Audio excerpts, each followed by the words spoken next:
భారతదేశ పౌరుడిగా మోటార్ వాహనముల చట్టంలో పొందుపరిచిన రోడ్డు నియమ నిబంధనలను పాటిస్తానని ఇతరుల శ్రేయస్సును కోరుతూ తోటి రోడ్డు వినియోగదారులను గౌరవిస్తానని రోడ్డు ప్రమాదములు జరగకుండా నా కర్తవ్యాలను శ్రద్ధతో అంతఃకరణ శుద్ధితో నిర్వహిస్తానని రోడ్డుపై ప్రయాణించేటప్పుడు ట్రాఫిక్ నియమాలను ఉల్లంఘించనని ప్రమాదం కానీ చక్కగా చెప్పిండు. ఈరోజు అంబేద్కర్ విధానం అనేది మనిషిలోని జీవిత విధానమే అంబేద్కర్ విధానం. ఈ రోజు అందరం ఇంత స్వేచ్ఛగా ఇక్కడ ఉండగలిగినామంటే మన కోసానికి ఎంతో మంది జీవితాలు త్యాగం చేసుకుంటే మాత్రం మీరు ఇక్కడ ఉండగలిగినాం. ఆనాడు స్వతంత్ర పోరాటంలో అయితేనేమి, ఈనాడు వెనుకబడిన వర్గాలు అనుకోండి, ఈ సమాజం కోసానికి, ఈ సమాజ రుగ్మత మీద, ఈ సమాజ అభివృద్ధి కోసానికి, ఈ దేశం కోసానికి ఎంతో మంది త్యాగాలు చేస్తే మాత్రమే మనం ఈ రోజు ఇంత స్వేచ్ఛగా ఉండగలిగినాం. నేను అనుకుంటా, ఒకసారి అనుకుంటుంటా, నేను కూర్చున్నప్పుడు కానీ కొంతమంది మిత్రులతో మాట్లాడినప్పుడు, అంబేద్కర్ అందుకోసానికని మా ముందు చూపుతాని తర్వాత ఐజాక్ రాజకీయాలు ఉంటాయి, ఈ వాట్సాప్ యూనివర్సిటీ వస్తారు, ఈ పేద ప్రజలకి, నా ప్రజలకి ఇబ్బంది అవుతుందని చెప్పేసి అందుకే విధంగా ఒక రకంగా రాజ్యాంగాన్ని రచించి ఈ వర్గాలకు అన్యాయం జరుగుతుంది, ఖచ్చితంగా ఈ వర్గాలకు జరగదు, ఈ అణగారిన వర్గాల తర్వాత సమాజంలో తలెత్తుకొని తిరిగే విధంగా ఉండాలని వారి జీవితాన్ని కూడా అర్పించిండంటే మనం అర్థం చేసుకోవచ్చు. ఈ రోజు నేను చూస్తుంటాను, ఒక సర్పంచ్ ఏంటి అంటానంటే ఈడొస్తే కళ్ళు ఇక్కడ వస్తాయి. నేను ఎప్పుడు రోడ్డు పైన పోయిన తర్వాత నేను కూడా బడుగు బలహీన వర్గాల బిడ్డను, నేను కూడా హాస్టల్ చదువుకున్న బిడ్డను, నేను కూడా హాస్టల్ పరిస్థితులు తెలుసు. ఆనాడు అన్నం కోసానికి పరితపించే బిడ్డలు ఎంతో మంది వారి వల్ల ఈ రోజు తలెత్తుకొని తిరగడం జరుగుతుంది, సమాజంలో బ్రతుకు తెరుగు తెచ్చుకోవడం జరుగుతుంది. 100 సంవత్సరాలకి సరిపోయిన తర్వాత రాజ్యాంగంలో మార్పు తీసుకొచ్చిన ఇంకా కూడా అణగారిన వర్గాలు ఇంకా కూడా అణిగిపోతూనే ఉన్నారు. తర్వాత అందుకోసానికి నేను ఏమన్నా ఒకటే విజ్ఞప్తి చేయదలుచుకున్నా, ఈ అణగారిన వర్గాలు అణిగిపోవద్దంటే ఏకతాటి మీద అంబేద్కర్ రాసిన రాజ్యాంగాన్ని మనం తూచా తప్పకుండా పాటించాల్సిన అవసరం ఉంది. చాలా మటుకు ఉపన్యాసాలు ఇచ్చే వాళ్ళు ఉంటారు, నోరుకు ఏం తర్వాత ట్యాక్స్ లేదు, జిఎస్టీ లేదు, చాలా మంది చెప్తుంటారు. కానీ ఒకసారి ఆలోచన చేయండి, ఈరోజు ఈ సమాజంలో తర్వాత ఈనాటికి కూడా వెనుకబడ్డోడు వెనుకబడ్డట్టే ఉంటున్న తర్వాత ఉన్నోడు ఉన్నట్టుగానే ఉంటున్న తర్వాత అందుకోసానికే ఆ రోజు అమ్మ ఇందిరాగాంధీ గారు కానీ తర్వాత నెహ్రూ గారు కానీ ఈ సమాజానికి మనం ఏం చేయగలుగుతాం, తర్వాత ఈ సమాజానికి ఏం చేసినా తక్కువే అని చెప్పి వారి జీవితాలను అర్పించడం జరిగిన తర్వాత అందుకోసానికే వాళ్ళ వారసుడుగా ఈ రోజు రాహుల్ గాంధీ గారు ఈ అణగారిన వర్గాల కోసానికి, ఈ అణగారిన వర్గాలు సమాజంలో తలెత్తుకొని తిరగాల, ప్రతి పేద కుటుంబం కూడా సంపన్న కుటుంబాలకు తల తీటుగా ఉండాలని చెప్పేసి వారు కూడా ఈ సమాజంలో అంబేద్కర్ రాజ్యాంగాన్ని చేతిలో పట్టుకొని అంబేద్కర్ రాజ్యాంగాన్ని రచించిన రాజ్యాంగం ఈ ప్రజలకు అందాలని చెప్పేసి కాశ్మీర్ నుంచి కన్యాకుమారి నుంచి కాశ్మీర్ వరకు పాదయాత్ర చేయడం జరిగిందంటే ఎవరి కోసానికి?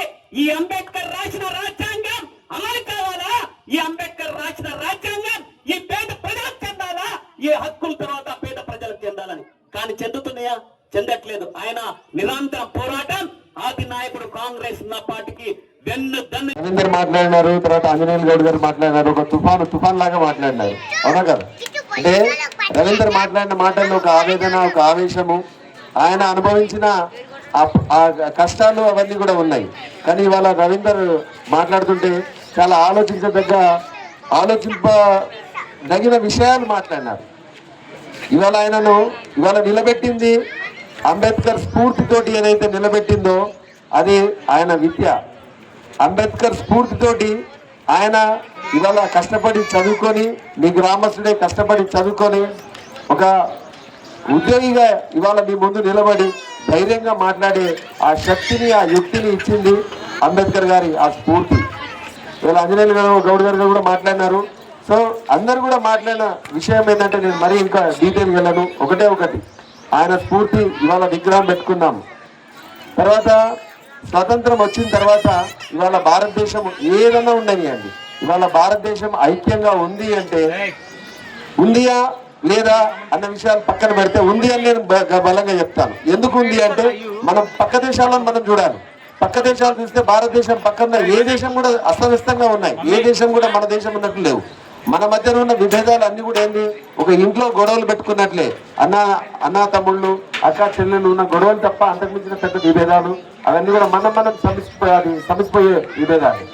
ఎట్లయితే అంబేద్కర్ గారి రాజ్యాంగం స్వతంత్రం వచ్చిన తర్వాత భారతదేశాన్ని నిలబెట్టిందో, ఏ రకంగా స్ఫూర్తినిచ్చి ఇవాళకి కూడా 80 సంవత్సరాలైనా భారతదేశము ఏ రకంగా అయితే ముందుకు వెళ్తుందో, అదేవిధంగా వెల్దుర్తి నుంచి కూడా మీరు పక్కకు వచ్చినారు. మొట్టమొదటి ఇది పాలక మండలి, మీరు కూడా సర్పంచ్కి వచ్చినారు. సర్పంచ్కి వచ్చిన తర్వాత మొదటి గ్రామ పంచాయతీ ఎన్నికల్లో అంబేద్కర్ గారి విగ్రహం పెట్టుకొని మీరు కూడా మీ ప్రయాణాన్ని స్టార్ట్ చేస్తున్నారు. మీ షేరిల గ్రామస్తులు కూడా అదే సమరసతోటి అదే ఐక్యంగా ముందుకు వెళ్ళాలని చెప్పేసి పోలీస్ శాఖ తరఫున మేము కూడా అభిలషిస్తున్నాము. అదేవిధంగా మీకు గ్రామ అభివృద్ధిలో కానీ మిగతా అన్నింటిలో కానీ చేదోడు వాళ్ళు ఖచ్చితంగా ఉంటాం. మేము పోలీసు పరంగా మీకు ఏ రకమైన సమస్య వచ్చినా కూడా దాన్ని పరిష్కరించడానికి 24/7 మేము అవైలబుల్గా ఉంటామన్న విషయం మీకు చెప్తున్నాము. గ్రామస్తుల అభివృద్ధి, గ్రామ ఐక్యత అనేది మాకు ముఖ్యము. ఖచ్చితంగా మీకు ఆ పూర్తి సహకారం అందిస్తాం. అంబేద్కర్ గారి స్ఫూర్తిని మనం ఆ విధంగా తీసుకొని పోవాలి. నేను వక్తలందరూ కూడా మాట్లాడుతున్నారు కాబట్టి మిగతా కొన్ని విషయాలు మాట్లాడతాను. ఏంటంటే ముఖ్యంగా మనకు ఈ మధ్య కాలంలో మనం చూస్తుందంటే యాక్సిడెంట్లు అనేవి చాలా ఎక్కువ అవుతున్నాయి. రోడ్డు ప్రమాదాలు ఇప్పటిదాకా అంజన చెప్పింది కూడా ఏంటంటే ఈ తాగి వాహనాలు నడపడం కూడా ఒకటి ప్రమాదకరంగా ఉన్నది. చాలా విషయాలు కూడా డిస్కస్ చేయడం జరిగింది. రాజిరెడ్డి గారు కూడా చెప్పినారు, ముఖ్య అతిథి కూడా నాతో చాలాసార్లు అన్నారు కూడా. ఏంటంటే మేము ఏదైనా సరే ఫోన్ చేస్తాం, కానీ ఏంటంటే తాగి ఎవరన్నా వాహనం నడిపితే మాత్రం అట్లాంటి వాళ్ళకైతే నేను చేయను. అట్లాంటి విషయంలో మీరు స్ట్రిక్ట్గా ఉండండి అన్న విషయం కూడా చెప్పడం జరిగింది. ఎందుకు చెప్తున్నానంటే ప్రతి సంవత్సరం 170,000 మంది రోడ్డు ప్రమాదాలు చనిపోతున్నారు. 170,000 మంది చనిపోతున్నారు రోడ్డు ప్రమాదాలు.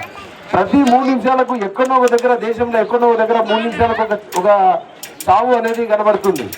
ఎట్లా చచ్చిపోతున్నారు వీళ్ళు అంటే అది మొత్తం ఇంత 170,000 మంది చనిపోతున్నారు ఏంటంటే ఆకాంక్షలు తెలియజేస్తున్నాము. ఇంతకుముందు అందరు కూడా నేను చాలా సందర్భాల్లో అన్న సోదరుడు ఇంతకుముందు మన ఆంజనేయ గౌడ్ గారు చెప్పారు, దండ వేస్తనో విగ్రహాలు పెడితే మార్పు వస్తుంది అనేది కాదు. నేను ఒక ఉదాహరణ చెప్తాను. కరెక్ట్ 40 సంవత్సరాల క్రితం మా గ్రామం మాసాయిపేటలో, పెద్ద గ్రామం మీకు తెలుసు, మా నాన్నగారు ఇదే అంబేద్కర్ యువజన సంఘం వాళ్ళ మొట్టమొదటి అంబేద్కర్ విగ్రహాన్ని ఆ ప్రాంతంలో పెట్టించినటువంటి మా నాన్నగారి ఆశయం ఆ రోజు నుంచే నాకు బీజం పడింది. అంబేద్కర్ అంటే ఏంది, అంబేద్కర్ వాదం అంటే ఏంది. ఆ విగ్రహం ఆవిష్కరణ అప్పుడు నేను స్కూల్లో ఉన్నా. ఆ కార్యక్రమానికి నేను కూడా పోయినా. అంటే ప్రతి సమావేశానికి, ప్రతి సందర్భానికి మనం ఆలోచన మొదలు పెట్టుకున్నప్పుడే మనలో మార్పు వస్తుంది. ఇంతకుముందు రవి చెప్పిండు. రవి తన అనుభవాలన్నీ జోడించి ఏ విధంగా మార్పు తీసుకురావాలి. ఫస్ట్ ఎవరు మార్పు రావాలంటే మొదటగా మనం మారాలి. అంబేద్కర్ ఆశయాలను ఫస్ట్ మనం పాటించాలి. నేను పదే ఇప్పుడు కాదు, 7-8 సంవత్సరాల క్రితం క్రియాశీలకంగా రాజకీయాల్లో యాక్టివ్ అయినప్పుడు నేను చెప్పిన మొట్టమొదటి అంబేద్కర్ జయంతి సమావేశంలో చెప్పింది అదే. సోదరులందరూ నా గ్రామంలో మరి అందరు సమావేశమైనప్పుడు చెప్పిన, మీరు ఇన్నిసార్లు నన్ను ఇన్వైట్ చేస్తున్నారు, ప్రతి కార్యక్రమాన్ని పిలిపిస్తున్నారు, ఇలా కనబడుతున్న మీరు అందరినీ చూస్తున్నా, మీలో నాకైతే ఏ మార్పు కనబడతలేదు. మార్పు మీలో రానప్పుడు ఎన్ని దండలు వేసుకుంటే, ఎన్ని కార్యక్రమాలు చేసుకుంటే ఏం లాభం? ఫస్ట్ మనం మారాలి. అంబేద్కర్ గారు ఏం చెప్పిరో అది మనం పాటిస్తున్నామా లేదా, ఆ అంబేద్కర్ వాదాన్ని మనం సరిగ్గా మన జీవన మార్గం చేసుకున్నామా లేదా అనేది ఒక్కసారి ప్రశ్నించుకోవాలి. ఆ తర్వాత మన కుటుంబాన్ని మనం మార్చుకోవాలి. కుటుంబంలో మనం ఏ విధంగా క్రియాశీలకంగా మనం మార్పు తీసుకొచ్చుకోవాలి. మనకు ఉన్న రాజ్యాంగం కల్పించినటువంటి హక్కులు ఏంది, ఆ రాజ్యాంగం కల్పించిన హక్కులను మనం సద్వినియోగం చేసుకుంటున్నామా లేదా, మన కుటుంబాన్ని ఉన్నత స్థితికి తీసుకురాగలుగుతున్నామా లేదా, మరి అంబేద్కర్ గారు అంత పొందుపరిచినప్పటికీ కూడా నా కుటుంబం నా వాడ ఎందుకు డెవలప్ కాలేదు ఒక్కసారి ప్రశ్నించుకున్నామా మనం?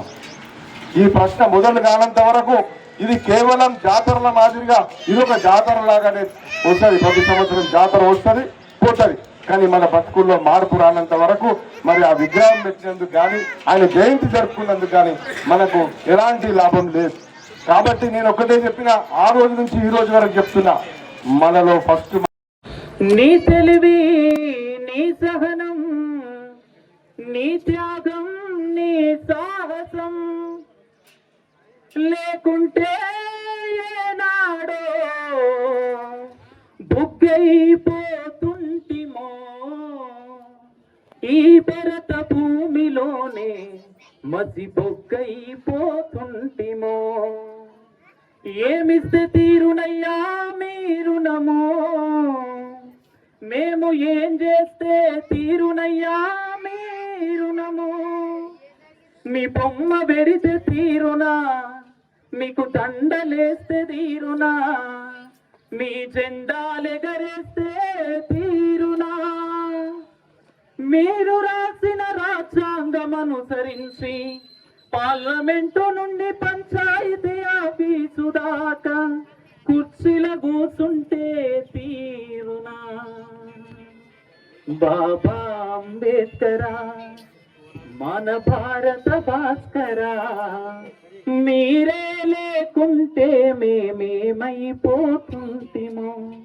మీరే రాకుంటే మేమెట్లా బ్రతుకుతుంటిమో. ఎస్, ఈ రోజుల్లో దయచేసి ఈ రోజుల్లో డాక్టర్ భీమ్రావ్ బాబాసాహెబ్ అంబేద్కర్ అనేటువంటి పేరు వినగానే చాలా మంది ప్రస్తుత సమాజంలో చూస్తున్నట్లయితే ఆ అంబేద్కరా, అవును ఆయన ఎవరికో ఒక వర్గానికి, ఒక కులానికి, ఒక ప్రాంతానికో, ఒక అంటరాని వాడో, ఇలాంటి అపోహ ఉంది చాలా మందిలో. ఒక ప్రత్యేకమైనటువంటి ఒక అణగారిన వర్గాలకు చెందినటువంటి వాడు అంబేద్కర్ అనేటువంటి అపోహ. ఒకవేళ మనం ఈ రోజు ఆలోచిస్తే నిజంగానే ఆయన ఒక వర్గానికి చెందినటువంటి వాడా? He has done everything for not only for the particular community but also for the whole. ఆవుల రాజిరెడ్డి గారికి నమస్సుమాంజలి. ఆవుల రాజిరెడ్డి గారి కృషితో ఈ విగ్రహాన్ని ఆవిష్కరించడానికి ఆయన మనస్ఫూర్తిగా ఇక్కడికి వచ్చి ఆవిష్కరించినందుకు ఆయనకు కృతజ్ఞత తెలుపుతున్నాం. అంబేద్కర్ ఏ విధంగా ఉన్నాడో అందము, ఆ స్టెప్ అందద్దాలు మరో అంబేద్కర్ లాగా కనిపిస్తున్నాడు. రాజిరెడ్డి అన్న గారికి నమస్సుమాంజలి ఘటిస్తూ మాకు ఇక్కడికి వచ్చినటువంటి డిఎస్పీ గారికి, సిఐ గారికి, మన వెల్దు ఎస్ఐ గారికి, కాంగ్రెస్ జిల్లా అధ్యక్షుడు అంజనేయ అన్న గారికి, మిగతా అందరూ పెద్దలు ఉన్నారు, గౌరవనీయులు ఏమనుకోకుండా పేరు పేరున పిలుస్తారేమో. సమయం ఆసన్నమవుతుంది, ఉబ్బరిస్తుంది. కాబట్టి అంబేద్కర్ గురించి 2 మాటలు చెప్పగలుగుతా. అంబేద్కర్ అంటే అంబేద్కర్ బొమ్మను చూస్తుంది కానీ ఆయన చేసినటువంటి ఆశయాలు ఏంటి, ఆయన సాధించినటువంటి ఆయన కుటుంబం కోసం కాకుండా ఇక్కడ ఉన్నటువంటి జనాలకు, ఇంత పూర్వం ఉన్నటువంటి మన తల్లిదండ్రులకు, మన పిల్లలకు చేసినటువంటి ఆర్టికల్ గురించి కొందరు తెలుసు, కొందరు తెలియకపోవచ్చు. ఆయన తన కుటుంబాన్ని తన రౌండ్ టేబుల్ సమావేశం వారికి వెళుతున్నప్పుడు ఆయన కొడుకు దీనస్థితిలో ఉన్నాడు, అనారోగ్యానికి గురి అయినాడు. ఆయన భార్య, నువ్వు వెళ్ళొద్దు, రౌండ్ టేబుల్ సమావేశానికి వెళ్ళొద్దు, ఇక్కడ సమావేశానికి వస్తున్నాడు రాజిరెడ్డి అని అంటే ఆయన ఎన్నో బాధలకు ఎదురుపెట్టి కూడా సిరిల గ్రామానికి వచ్చాడు. అదే విధంగా అంబేద్కర్ కూడా తన ఇంటి సమస్య వదిలిపెట్టి తన కుమారుడు ఆలోచన సమాజ శ్రేయస్సు, సమాజ అభ్యున్నతి కొరకే చూసింది. కాబట్టి మన హృదయంలో వారి అభ్యున్నతికి, వారి ఆలోచనలకు మన స్థానం ఎల్లప్పుడూ కలిగించుకుంటూ వారికి ఇచ్చిన గౌరవం చెప్తుంది. తర్వాత స్వాతంత్ర ఉద్యమం తర్వాత, మరి గణతంత్రం సమస్యల తర్వాత మరి వారు అప్పటి నుంచి కూడా నిరంతరం మహిళల కోసం ఎంతో ఉన్న అభ్యుదయ భావాల గల నాయకునిగా వారు మహిళల కోసం మొట్టమొదటి ఏంటంటే అప్పట్లో మహిళలకు విద్య అభ్యసించాలంటే కట్టుబాట్లు ఉండేవి. అసలు మహిళలను విద్యాలయాల్లో పంపించేవాళ్ళు కాదు. కానీ వారు ఎంతో కృషి చేసి మహిళలను విద్యాలయాలు పంపించాలి. ఒకవేళ మహిళ చదువుకుంటేనే వారు ఏమనేవారంటే ఒక పురుషుడు చదువుకుంటే ఆ యొక్క నాలెడ్జ్, ఆ యొక్క డెవలప్మెంట్ ఒక కుటుంబానికే పరిమితమైనది.